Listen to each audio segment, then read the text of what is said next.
किसान अंदोलन दे विच जूझदे किसान हुण किहड़ी विपत्ति तो डरदे नज़र आ रहे ने, किस तो डरदे पे ने, किहड़ा डर किसानां नूं सताउंदा पिया आ। और जिहड़े किसान, जिहड़े पंजाब दे किसान पूरे देश का ढिड भरन का दावा करते हैं, उन्होंने किसानों को हुण किस तो डर लगता पिया। वो इहो जी किहड़ी आपदा आ गई है, किहड़ी विपत्ति आ गई है जिस तो हुण किसान जिहड़े ने वो कुछ डरना शुरू कर गए ने। हैरानी की गल है क्योंकि अंतरराष्ट्रीय पद्धर के उत्ते एक इहो जी गतिविधि जिहड़ी है वो शुरू हुई है जिसने किसानों की नींद उड़ा दी है।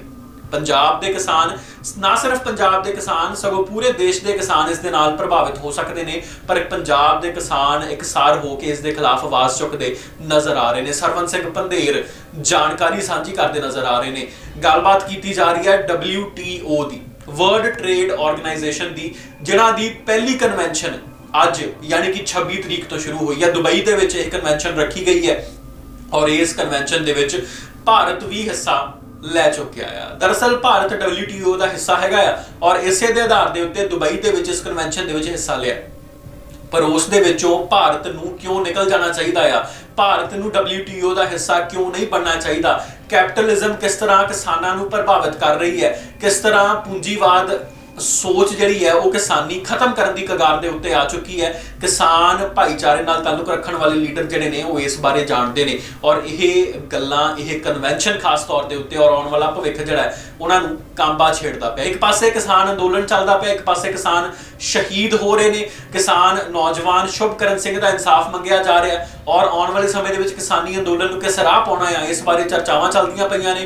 पूरे देश दे विच किसान जिहड़े ने वो जागृति वाल वधदे पे ने और नाल दी नाल जे गल करिए पूरे विश्व दी तां विश्व दे वख-वख हिस्सिਆਂ दे विच किसान जिहड़े ने वो भी अंदोलन कर रहे हैं। भावें वो जर्मन की गल करिए, भावें वो यूरोप की गल करिए, किसान जिहड़े ने वो अंदोलन छेड़ के बैठे ने। पर इन्हां मसलिਆਂ ਨੂੰ ਲੈ के WTO वर्ल्ड ट्रेड ऑर्गेनाइजेशन एक इहो जिहा संघ हैगा आ जिहड़ा किसानां ਨੂੰ कांबा छेड़दा पिया। उस की यह होने वाली कन्वेंशन जिहड़ी है, जिहड़ी दुबई दे विच हो रही है, अज तो शुरू हुई है, उस कन्वेंशन तो किसान डरे हुए ने। आखिर उस कन्वेंशन दे नाल किसानी दे उत्ते सीधा असर किस तरह पवेगा, किस तरह पूंजीवाद विचारधारा दा, कैपिटलिज्म का असर किसानी उत्ते, पूरे विश्व की किसानी उत्ते पवेगा, पंजाब के किसान लीडरां तो समझने की कोशिश करते हैं। सरवण सिंह पंधेर ने जानकारी साझी की है। हाँ, देखिए आज दोनों तरफ की ओर से, जैसे रणजीत सिंह घुम्मन थे, वो अर्थशास्त्री हैं, हमीर सिंह सी बड़े पत्रकार और भी अन्य वक्ता आए थे, तो हमने आज दोनों बॉर्डरों के ऊपर,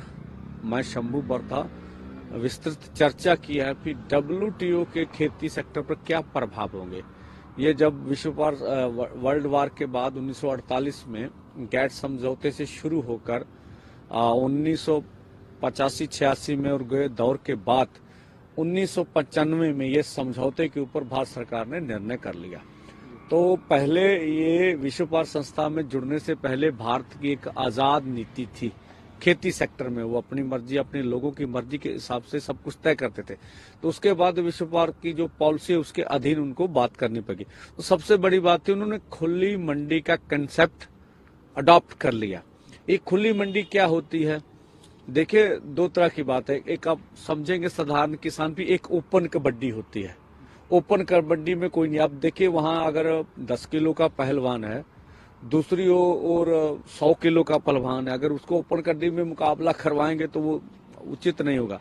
हमारा 5 एकड़ का किसान, उधर 400 से लेके 1000 एकड़ का किसान। और देखिए जो WTO की नीति है, जो ग्रीन बॉक्स में अमेरिका अपने किसान को $85,000 जो सालाना एक किसान को सब्सिडाइज कर रहा है, तो हमारी सब्सिडी $258 है। तो इसका क्या मुकाबला है, तो हमें उचित नहीं लग रहा।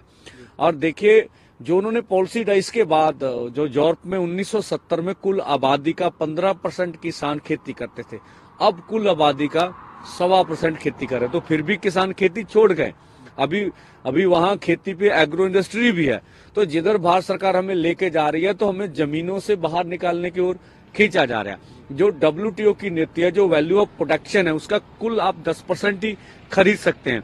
जो शांता कुमार कमेटी की रिपोर्ट थी भी, जितनी खरीदी देश भर में होती है उसके ऊपर MSP केवल 6% ही मिलती है।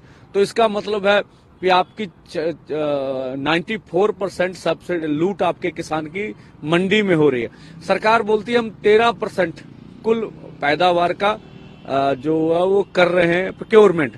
तो सरकार ने खुद मान लिया भी 87% लोगों की लूट तो हो ही रही। सरकार के अलग आंकड़े हैं, हमारी अलग से बात है। तो इसके ऊपर जब तक अगर लीगल कंट्री कानून बनाना है तो WTO से खेती सेक्टर को बाहर निकालना पड़ेगा। वो आड़े आता, वो ये मानेंगे नहीं। तो उनका तो कंसेप्ट इधर देखिए, अगर 15 करोड़ किसान परिवार बेचने वाले हैं इधर से, तो आबादी तभी 60% बनती है। उधर खरीदने वाले तो चंद पूंजीपति है ना, 5-7 लोग हैं। तो ये देखिए कितना बड़ा फर्क है। जो सैलो के दाम पूरे देश भर में बनाए जा रहे हैं, अगर आप खुली मंडी होगी, खुला अनाज खरीद के वो सैलो में उसको रखेंगे और मर्जी से फिर बेचेंगे। तो अगर सरकार 81 करोड़ लोगों को PDS के तहत अनाज देना चाहती है, तो इसके लिए लीगल गारंटी कानून बहुत उचित है। तभी आप खरीदेंगे, तभी आप लोगों को दे पाएंगे। तभी आप 81 करोड़ लोगों को PDS के तहत अनाज दे रहे हैं। आपको मालूम है कि ये खुले बाजार से खरीद नहीं सकते। तो गरीबी के बारे में तो आप खुद निश्चय कर रहे हैं। तो इसलिए खेती सेक्टर जो इतना बड़ा रोजगार दे रहा है आपको, उस सेक्टर को मारकर चंद पूंजीपतियों के लिए आप सब कुछ नहीं कर सकते। तो ये हमने विस्तृत आपके समक्ष बात रखने की बात कही है। अभी जब तक WTO से भारत बाहर नहीं आएगा तब तक बात नहीं होगी। तो बोलते हैं भी ये हमें आयात या निर्यात भी करना पड़ेगा। इतनी बड़ी आबादी है, 140 करोड़ लोग हैं। हमें हमारा खेती सेक्टर में अधिक पैदावार है ही नहीं भी हम बाहर इसको भेजें। तो हमें तो अपनी जरूरत ही पूरी करनी है। हाँ, यूरोप पैदावार ज्यादा करता, उनकी आबादी कम है, तो उनको बाहर अनाज बेचने की जरूरत पड़ती है। तो हम अपनी देश की जरूरतों के अनुसार ही अपना कार्य करें। तो ये सब बातें थी आज। Subscribe to One India channel and never miss an update.